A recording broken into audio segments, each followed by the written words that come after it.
Today I'm coloring a mushroom fairy house.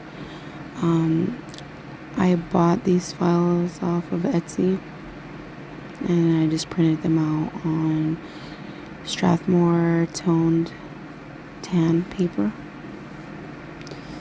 This is going to be a long video, so I'm going to try and explain what I'm doing the best I can, but I'm kind of bad at explaining things, so I'm sorry if it's a little confusing.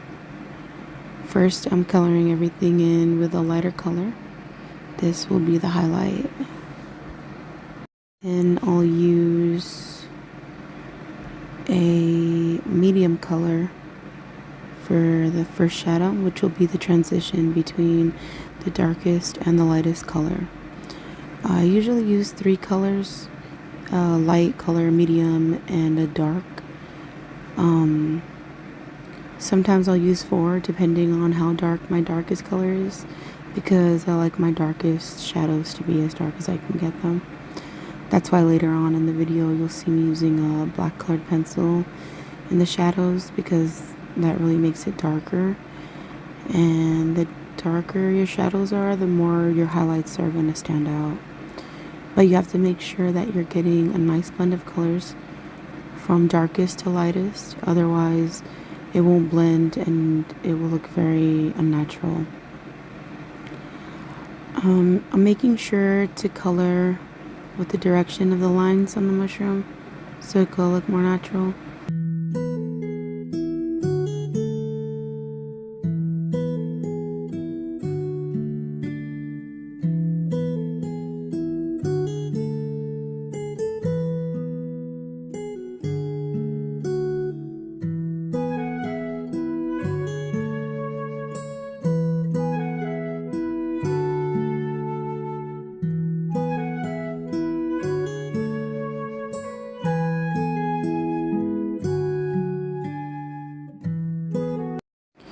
So after I added the darker colors, I like to go back with the lightest color to blend everything together to make sure there are no harsh lines.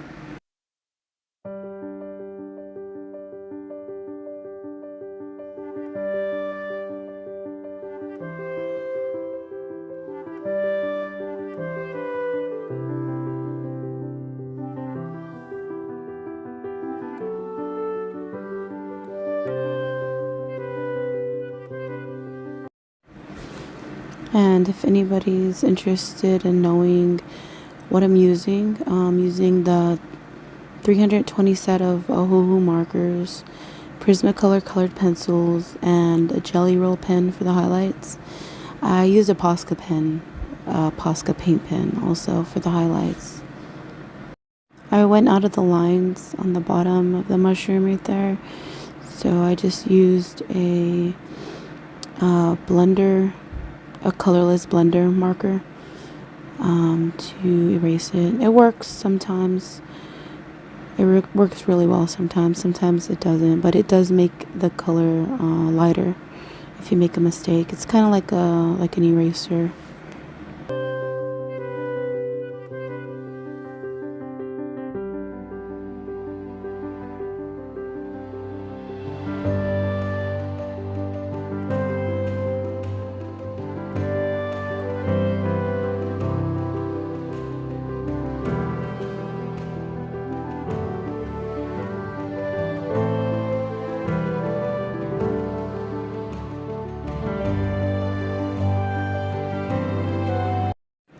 Again, I am going in the lightest color on the door, and I'll be adding shadows with the darker markers.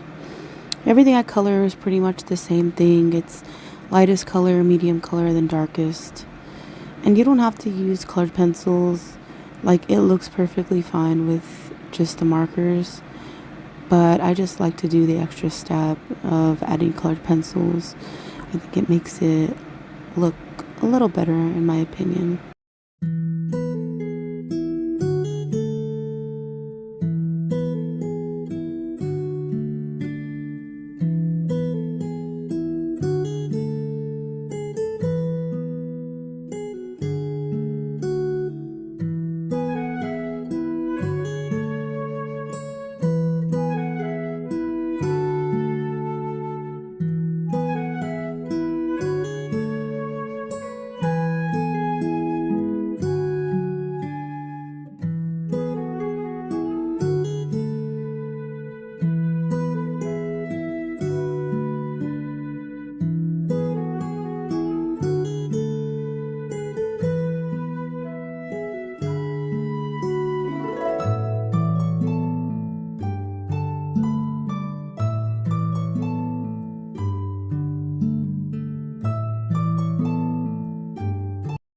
I know this looks like a lot of work, and it is. It took me a while to do this, but if you take your time, you're gonna get way better results. I think for my next video, I'll probably only use markers. I used to have a hard time determining where the highlights and shadows should go, and I've gotten a lot better, but I still have a hard time sometimes. You just have to remember that the highest points should be highlighted, and everything under that's casting a shadow should be darker. You have to decide where your light source is coming from too. So if your light source is coming from the left side of the page, then your shadows, you want your shadows to be on the right side and the highlights to be on obviously the left side. In this case, on this page, I know that the light is coming from the left because of the direction the door is facing. And also on the top of the mushroom, you can see the right side is darker and the left side is lighter, because this is a grayscale page. So I know that the light's hitting the left side of the mushroom just because the grayscale is lighter on that side. I drew lines on the door. I just went over the lines on the door with the marker, the darker marker.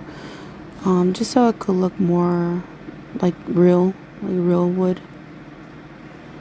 If you need practice doing highlights and shadows, don't be afraid to mess up, because I used to be that way too. I used to be afraid to ruin the page. But if you mess it up, you can just do it again, and that's how you learn from messing up.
Here I'm going in with the darkest shade of colored pencil, just going over all the darkest areas to make it look more 3D.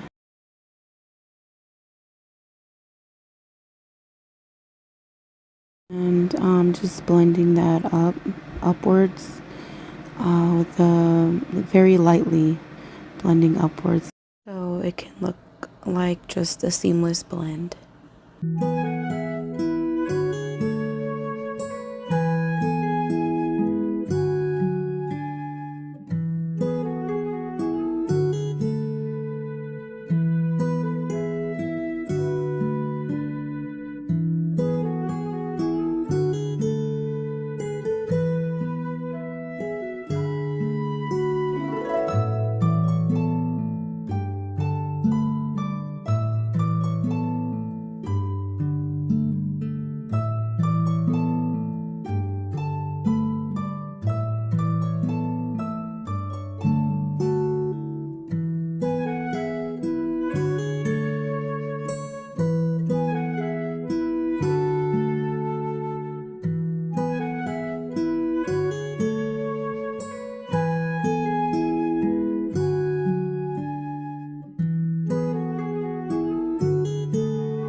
For the highlights on the tree, the door, on the windows, I didn't want to use white because, I don't know, I feel like it wouldn't look very natural, so I just used this yellow colored pencil, which I think looks way better than the white.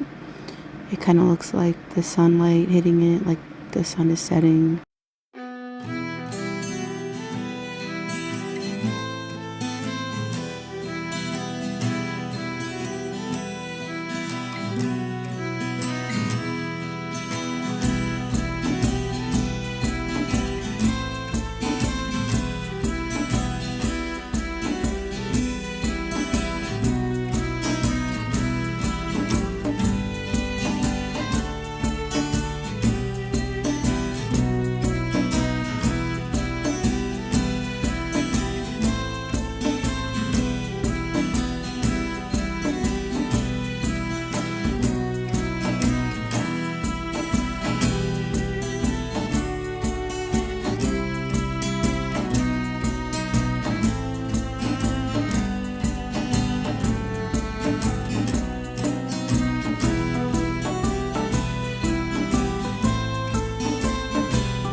And you want to be really light-handed with the colored pencils, just work in layers to build up the color because it's easier to darken if you need to, rather than make it too dark and then it's hard to lighten it up.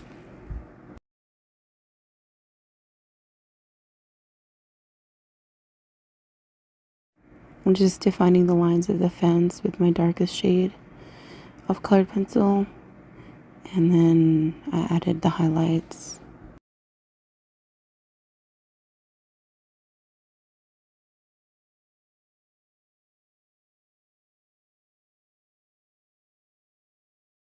For this tree, I added darker green dots, but I didn't like how it looked.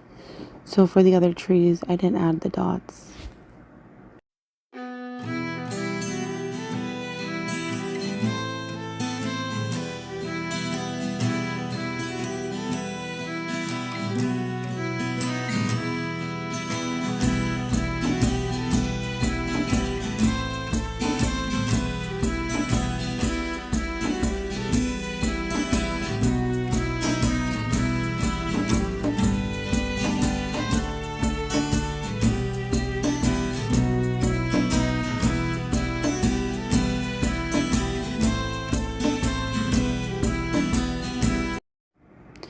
I'm using the blender marker. This is just a colorless blender, just alcohol, and using it in the middle just to kind of take some of the color away.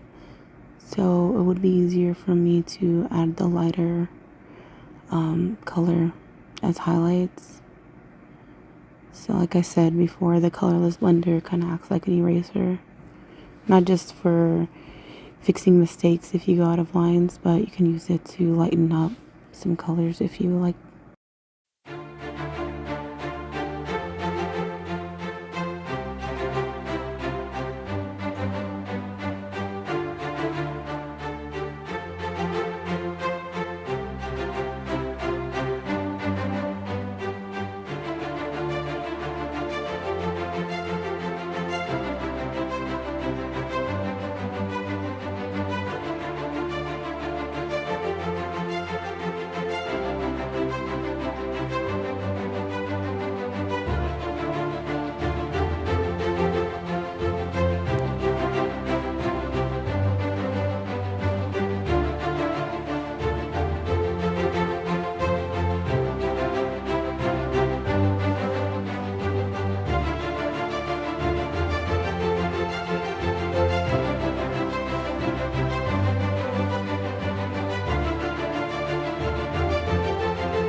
I wish the top part of this mushroom was a lot brighter than it came out.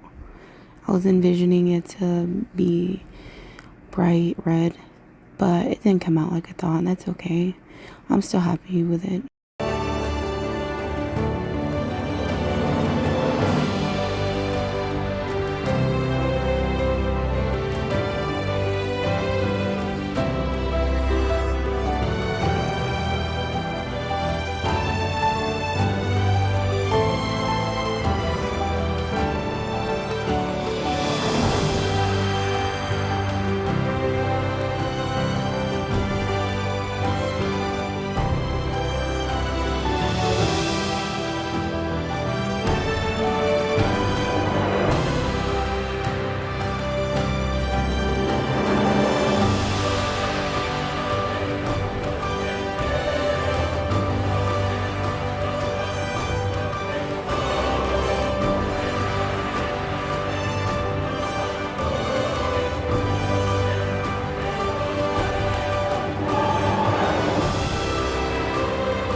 Here I'm adding black to the darkest parts of the window.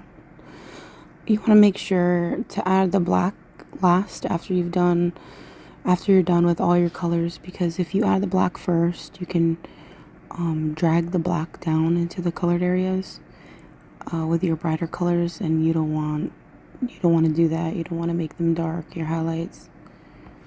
I went over the black squares because some of the white or like the lighter colors got on there. It didn't look that dark anymore, so I just went over it with the black.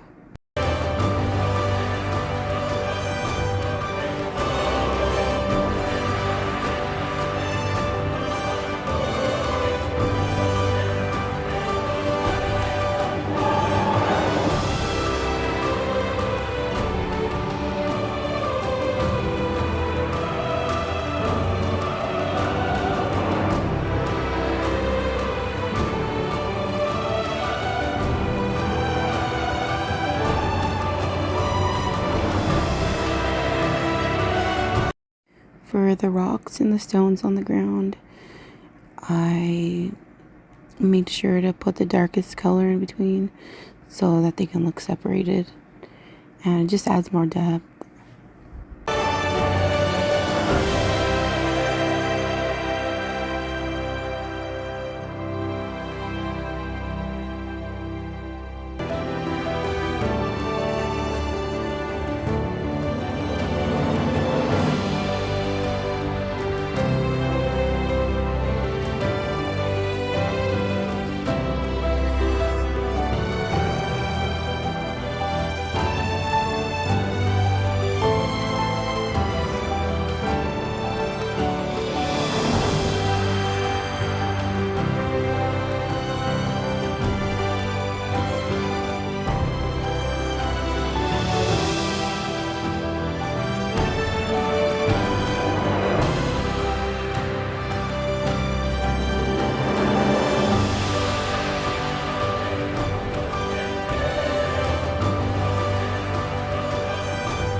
And I did the same thing for the steps.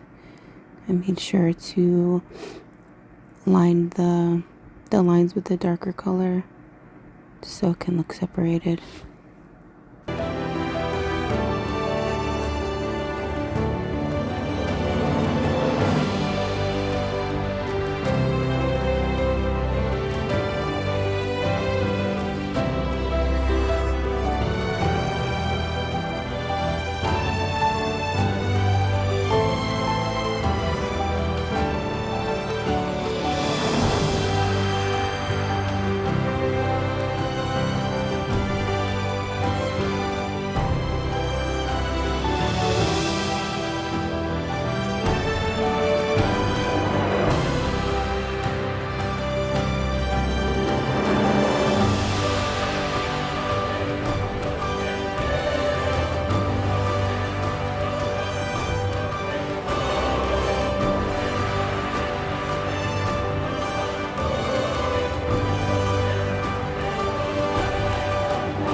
Here I'm adding two darker colors where it looks like the shingles are overlapping.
I'm using two different shades of green for the grass, and I'm just coloring in certain areas so it could look more textured, because I didn't want it to be all one flat color.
I used 3 colors for all of the flowers except for the pink one right here. I'm just adding a 4th color because I felt like it wasn't dark enough. And for the purple flower, I added a 4th color.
For the background, I wasn't sure if I wanted to go with a light blue background or sunset, but I'm glad I picked the sunset. I like how it came out. It could have used a little more blending, but between the purple and the pink. But yeah, I'm still learning how to blend marker, but I think it came out good.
Here I'm using a Posca pen, kinda. The nib is too thick, so I just got a Q-tip and I cut one of the ends off, and I applied the paint to the end of the Q-tip, and then applied the highlights like that. And I used the other side of the Q-tip to blend it if I applied too much. But yeah, I need to get a Posca pen with a thinner nib.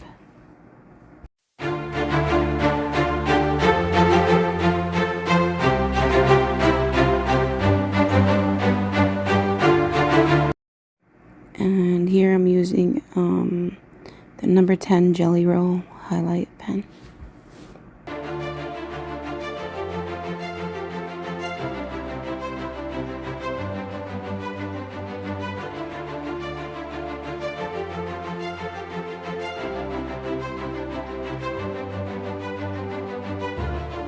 And yeah, that's the end of this video.